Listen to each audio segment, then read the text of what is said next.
学废话。当鼻子吸气时，你是无法说话的。是的，不信你试试。如果你在野外遇到意外搜救直升机出现时，不要高举一只手臂兴奋地挥舞，因为在国际通用救援手势中，2只手挥舞才是救援，1只手是我很好，不用管我。这个大叔非常喜欢陨石，他收集陨石已经将近10年。最后专家鉴定，全都是普通的石头。大叔哭得很难过。在瑞士把一对金鱼分开养是犯法的吗？是的，根据瑞士出台的动物权益保护法规定，为维护动物的尊严和福利，这样一条金鱼让它处于孤独的境地是违法行为。搪瓷为什么在我国消失了？因为时间一长，表面的瓷釉容易脱落，而脱落的地方就会氧化生锈。别人买鱼都用来吃，而美国人却把它埋在土里用来种番茄，这是什么操作？他们不吃鱼头，所以把鱼头埋土里当肥料用。据说水泥可以阻止炸弹爆炸，电影中就有这样一幕：当水泥没过炸药时，炸弹爆炸了，水泥似乎阻止了炸弹造成破坏，这真有可能吗？不行的，只是稍微改变了爆炸的方向而已。南京挖出朱元璋女儿墓，棺椁上竟然躺着一个活人。墓室冬暖夏凉，流浪汉就把这儿当家了。仅利用6面镜子反射太阳光，就将整个洞穴照亮。这是电影《木乃伊》中展示的古老的照明方法，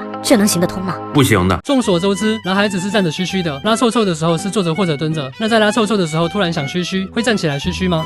这个问题我不想回答。重庆一棵400年老树突然成精，不但开口说话，还长出了一对人的大脚板。村民见状惊恐不已。一个工人上树勘测地形，结果掉树洞里去了。各位臭痕宝，隆胸你们喜欢吗？警察在河边发现了一具不知道是谁的尸体，最后通过尸体上假体的编号发现了他的身份，找到了凶手。据说发生火灾时，可以直接把灭火器丢进火里，钢瓶内部压力不断上升，钢瓶爆裂，防燃剂就会喷出来扑灭火势，这是真的吗？他们用了3种灭火器，都失败了。为什么包养是合法的，嫖娼却是违法的呢？因为包养存在情感和精神上的交流，而嫖娼只是交易。用手指夹住子弹，然后把手伸入火中，2秒后子弹就能射出，射杀敌人，这真有可能吗？不行的。2颗葡萄放进微波炉，为啥会火花四溅，甚至还有爆炸的风险？这8样东西你可千万别往微波炉里加热。葡萄、盒装牛奶、鸡蛋、热水、辣椒、金属、一次性塑料盒。为什么要在牛屁股上画眼睛？恐吓肉食动物，防止攻击。为什么说穿了骑行裤不能穿内裤了？因为会影响骑行裤原本的性能和作用。影视作品中，直升机前来解救主角，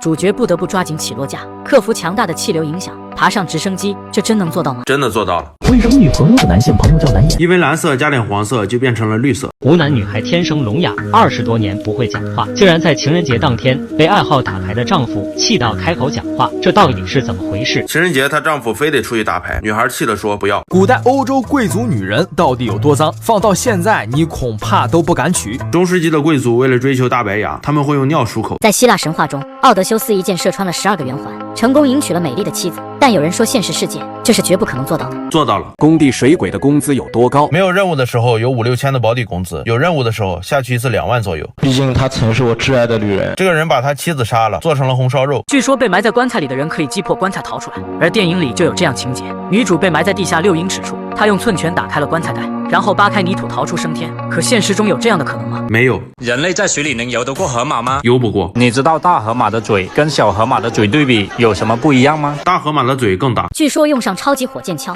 可以将车1分为2，这是真的吗？是真的，汽车直接被切开了。3岁前的孩子能看到不干净的东西，这是真的吗？假的。站在2颗炸弹中间的人不会受伤，这是真的吗？假的。